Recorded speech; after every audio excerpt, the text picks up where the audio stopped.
Jake. Just firstly, looking at the pack, missing still a few experienced heavyweights in Ruan and Marcel and Marco. Yeah. It's a nice challenge for guys like Cameron and Reinhardt. Well, I mean, so yeah, with those three guys, so I don't think Ruan Lukia is too far away. I'm hoping that he'll be back soon. Marcel had an operation while we were away. Found something wrong with his knee. Wasn't it was more serious than we thought. So it looks like he probably won't play the rest of the season, which is a massive loss for us. And then Marco, obviously after the Leinster game, he's probably got another 2-3 weeks to so we should be okay come the next couple of weeks with Nokia and with Marco. But it is an opportunity. It's quite interesting. So Locke, 19 years old, 6'21", 7'21", captain 23. I mean, it's really a young, but exciting. And it is exciting for us. And we've seen how Ludwig's grown quickly. We've seen how Cameron's grown quickly this season. We saw what Elrigh did in the last couple of years. He too was that age when he started with us. So it is a combination that I'm looking forward to seeing anyway. It's got everything. It's got skill, it's got height, it's got pace, it's got youth, which obviously also comes with energy. So yeah, it'll be, and we're playing at altitude. So we're playing at altitude. We're playing on our field. Our field generally is quite quick when we use it for football. So to have those kind of loose forwards that can run, it's also a strength for us as well. And just on Cameron, obviously, he was very impressive against Northampton on Saturday. You must be relieved that he's available. Well, I'll give you some feedback. I mean, obviously, the hearing. They were then going to change it to a dangerous tackle as opposed to a tip tackle. In defence of him, he's never had, it's his second yellow card. I mean, he's never had a red card. He doesn't want a red card. And he made it clear to the committee, which I thought was very, he wants to play his career without having a red card next to his name. So, and as I said, sometimes it doesn't always go your way, but I think the way that it was handled was, even the referee's report was that he thought that it was, a yellow card, nothing more. Jake, this next block of games, just heading to this next round in the season, how important are they? And again, also, how important is it that you guys are fighting while you're in this good position? Well, look, I mean, we know that one of the things about this competition is, and like any other competition, but because of this one, we've only done it for like 3 years.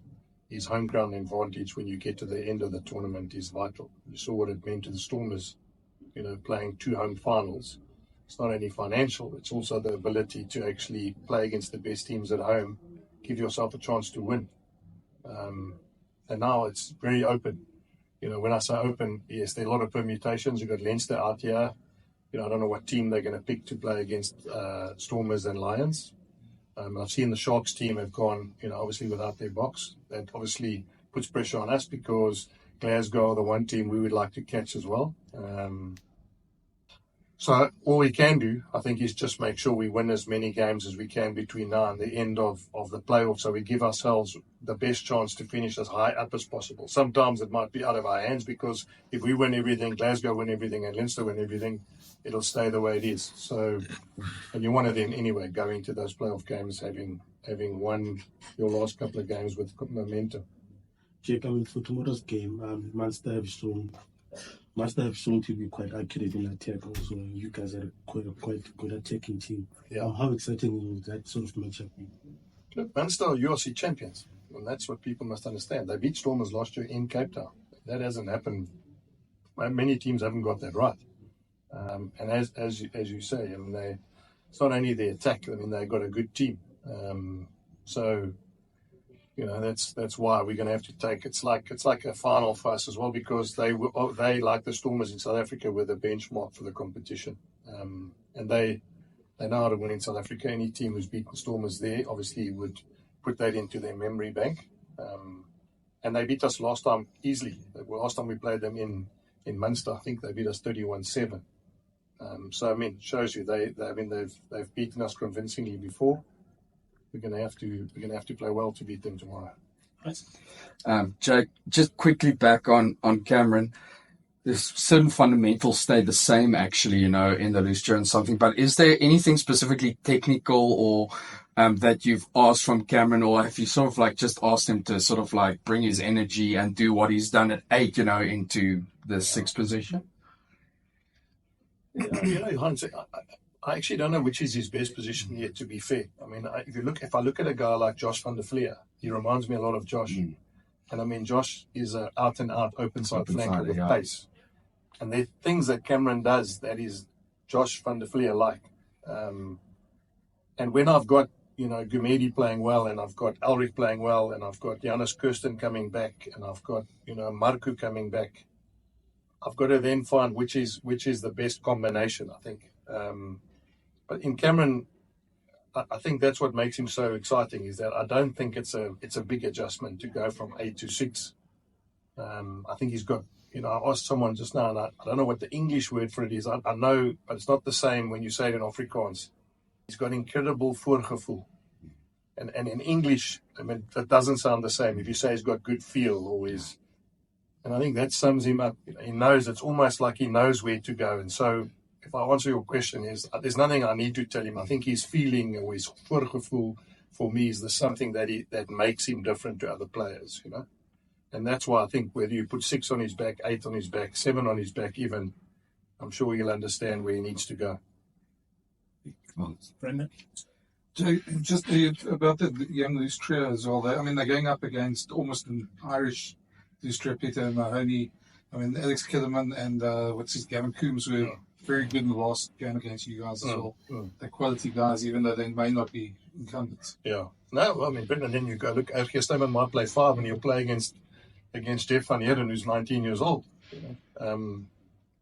But you look at a guy like Ludwig who played, against Iere van Munster, and I think the week before that he played. I can't remember. He played someone else who played an international team, and he played against some other monster lock. Who was it? Itoji. Oh, yeah, exactly. Saracens, Itoji. The one thing I take confidence out of, Brendan, is that the Peter Mahoney's and the Gavin Coombses and the Josh van der Fliers and those players that we play against and we measure ourselves on all started like these guys did too. That's the one confidence I take out of it. They too started as this age group in that kind of pressure situation, and that's what made them as good as they are today. I'm just excited because that's what we've got. They're good players. As I said, what coaches really just want is they just want that combination to click, And they might be a young, inexperienced age-wise, but they're obviously very good rugby players. I've got to ask it because of the changes in the team, but yes, the reaction probably abroad is going to be that, see, we told you. I know you've expanded on it a lot in your columns, but have you got any feedback that you can tell us on record that after that might looking ahead on the EPCR front? No, well, Brendan, I think I read lots of things about the fact that,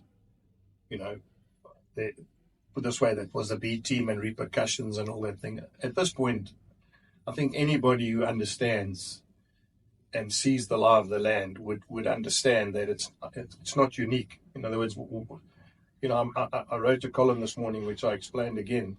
If we have to register 55 EPCR players in order for EPCR to know what your squad looks like, and you can't add because of the fact that some teams would then bring in players late, that changes. It's not fair. In other words, that's the reason why they make you list your names. Well, then why is it wrong to use 55 players in the competition? And are we going to get to a point where they can say you can use them in the pool stages, but you can't use them in the playoffs? You're going to play your best guys in the playoffs.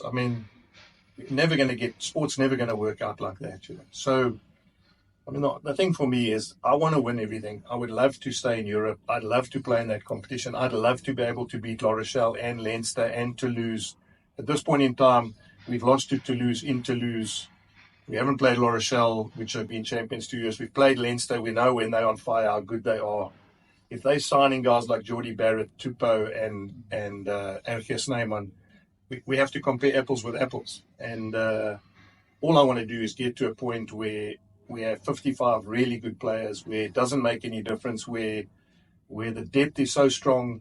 I'd like to create an aura in South African rugby where, just like our Springbok national team are number one, there should be no reason why our provincial side shouldn't be 1, 2, 3, and 4 in any competition as well. Now, if that's asking for too much, well, then I apologize. But that's where I would like to get to, wearing my Bulls hat and coaching in a province like the Bulls.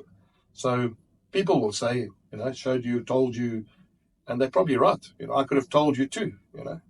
Sometimes when I do tell people, they don't listen. So it's not facetious at all. It is what it is. And I'm not pointing fingers. We've played against the Leinster team here that wasn't their best. We've played against the Leon team here that wasn't their best. I've seen teams getting sent overseas that aren't their best. But that's my judgment. And at the end of the day, you have to play within those rules. Those are the rules that we have. Jake, Artie mentioned earlier that Munster's a very good attacking side. Now, we struggled a bit on defence, especially against Leinster and Northampton. Yeah. Have you done anything about that? Any plans in place? It's funny, I saw your chat to that Stormer supporter. I think, to be fair, you got a little bit unfair on Henry. I think when some guy runs over 5 guys, gets to Henry and scores, it's not Henry's fault. So I take that as for me, I wanted to see Henry at Norman there. I've seen him play as a centre at Montpellier. Saw him play as a schoolboy at Grey College as well. I mean, he's a phenomenal rugby player. And I don't think Northampton's defensive frailties are a sign of where we are defensively. I think that was a one-off. I think it was putting a combination together. First time those two centres have played together. In hindsight, and I'll use an example, I could have played Lionel Mapo there with Harold that have played at Lions together for a long time. If we hadn't got a result out of that, then I would have said, well, why didn't I use that as an opportunity to get Henry to start playing centre? So, I suppose what I'm saying is I don't read too much in it. It's a very good attacking side, Northampton. They play very different rugby to Munster anyway. I mean, that to be fair. With the backs they have, they've tested and punished many defences in the Premiership. And in hindsight, as I said, I'd take it on myself. I wanted to see combinations. I wanted to see certain players in certain combinations. I wanted to see Strevino back from injury. And maybe if I look back, Strevino with Henry on that side was a little bit inexperienced. But I mean, I would have only have seen that if I had done it. That's the secret of being a coach is you've got to hang your hat somewhere and see whether it works or doesn't work. So, I don't think we're going to read too much into. I mean, defensively we've been really good and much improved from last year. That for me is a little bit of a blimp. In terms of the attack, though, you guys are number one in attack stats everywhere else, but you didn't score any points in the second half in both those games. Is that a worry? Well, I mean, I said to you just now in the lift, nor did La Rochelle score any points in the second half against Leinster. And La Rochelle have got an incredible team as well, When they've got power in front, they've got backs that can score tries. I don't for 1 minute. I mean, it's not just because of, there's no excuse. They're a good team. And we started, and we're probably a little bit fortunate. We got an intercept, and then we got to try disallowed in the second half with Cameron's. So then we would have scored points in the second half. But, they also showed, and I told them afterwards in the change room, they also showed a massive amount of resilience, Northampton, because even with 59-22 at that last set, we kept the ball for about 20 phases, and they didn't let us go anywhere, which meant even then they were not prepared to leak a try, which says a lot for them as a team as well. So, I mean, our attack is, I mean, it's been good, and I still think going forward with these combinations, we'll get better and better. Just one more question about La Rochelle. Yes. Also didn't score in the second half, and also happened to have travelled to Cape Town and had to travel all the way back. Does that tell you something? Well, it didn't tell me anything. It might tell you guys something. Jake, I mean, you mentioned that you're facing the defending champions of the competition. But how different is this Munster side from that Munster side that went on a mammoth run in the playoffs last year, culminating in the victory against the Stormers? Yeah, look, I think it's not a case of how different are they. It's the same group, same coaches. I mean, they'll take confidence out of that, and they'll believe that they can do it again. That's what they've done. It's like anything. It's like a sports star. If you've smelt and you've tasted that sort of victory or that pathway they get, because let's be fair, the year they won it, which was last year, they were dead and buried at a certain stage as well, and they came back to win it. So, yeah, it's not. I don't think it's like saying they are like they were. I think it's still early days, and I'm sure they will revert back to what worked for them in that campaign last year on how they ended. And that's, they also had off last week, so they'll be fresh. And all the injured players, I'm sure, have another week to recover. So they'll be as good as we expect them to be. And I know you would have watched the game against Northampton because Yes. there would have been an interest on your side there. What did you pick up about them from there that maybe you could use?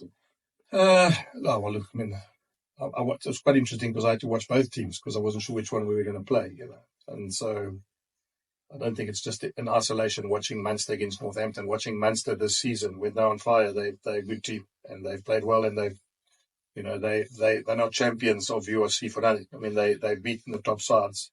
I mean, they beat Leinster in the semi-final last year as well. It just shows you at the end of the comp, they beat Leinster, who was in the European Cup final. So, I mean, they're not champions of URC for nothing.